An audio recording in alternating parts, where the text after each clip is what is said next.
time again. It's been too long. It's family reunion. Mic check, mic check. We got schoolyard to the game. You know what? Let's talk to him. Because it's great.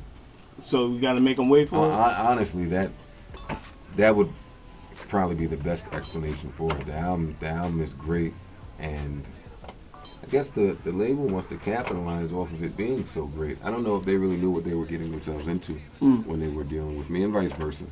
So the album is so good, and then more music just kept coming, and after a while, I was like, whoa, all right, this is bigger than what we intentionally planned on doing with just the grassroots promotion, and you know, we need to make as many people aware as possible, and that can't happen with less than 50 days of doing whatever we got to do. You know, the album's scheduled to come out October 28th. With what we originally planned on doing, you know, I put Mood Muzik out through the same label, Amalgam Digital, and you know, they look at the numbers say about 17,000. When they look at it, this is after Mood Muzik 3 was already released on the streets. On the mixtape. So they look at it like, we sold 17,000 of these after it was gone, and people could have got it for free. So maybe 50 days we could, but you know, they got hype. They getting hype. They knew, they were well aware of who Joe Budden was. Okay. But being that I was in this phase where I was getting off of Def Jam, they didn't know what my next move was. You know, they just thought I was trying to jump back into the major game. Okay. So they thought while I was shopping my deal, I would put some BS out through them, or just give them some whatever, and then they wasn't gonna get and a full go on return. about my business. But you know, I ended up handing them something that is really probably some of my best work. Shit. Joey. I was in a strip club. I was in Cindy's in Elizabeth, and Roll Your Backyard came on, and the beat was hard. I always liked that beat. Kwame did that beat, Shout Down. And I'm listening to the song in the strip club, and I'm like, yo, okay. And then right after that, Gangsta Party came on. And I said, okay, yeah, no. This will never, ever, ever, ever, ever happen again. I don't want to hear this. And not to say that the songs are not good songs, because Gangsta Party, Def Jam put it out and did all right. But personally, I wasn't comfortable hearing myself like that. So yeah, it was over for that. As an artist, just any artist, forgive me, depends on what you are in the game for.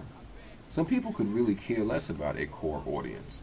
Some people just care about audience, period. Masses. Yeah, whoever the audience is, as long as they have one. Me, I'm a different case. Since that point that I just finished talking about anyway. No, I'm going to do this type of music, and either you like it or you don't like it. I tell people so much. I haven't seen so much crazy money off of music. Not enough to say, oh my God, this is it for me. Like, honestly, I've seen over $1 million off of one song. Pump It Up. No, Pump It Up and Fire. Those two records is where I've seen all of my money. But yet my discography is long as it's humongous.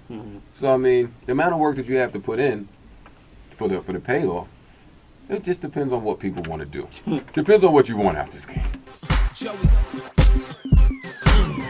The thing is, when you're in music, when you're in the industry, you just hear music different. Like now, anything musically that I hear is just work to me now. Like when I listen to the radio, it's work. I'm not just enjoying music. When I hear beat, it's work. When I watch a video, it's work. Everything is work. So the fun and the fanfare of it all is taken away from me. Rap is whack. To me, my own opinion. Of course, I hear it, but I don't get in my car and listen to it. Well, let me take that back, because in my car right now is Jock and Jay-Z is there. Okay. Swagger Like Us is there. Okay. I Put On is there.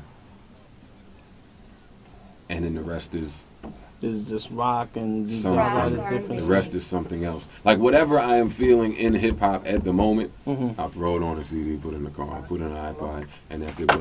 But to just get in my car, it was a point where everything was rap. Okay. Everything was rap. You know, big fan of every other genre, but everything was rap, and it's just not like that anymore.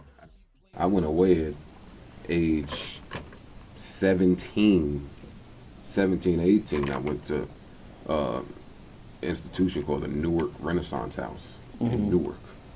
And when I came out of there at 19, yeah, it was just a totally different ballgame. What happened at the Newark Renaissance House? Nothing happened. It was an inpatient facility. I mean, I don't want to take you back to a dark place, but like, I mean, I don't think enough people know about that with Joe Budden, like being out in the streets and all the things that was going on with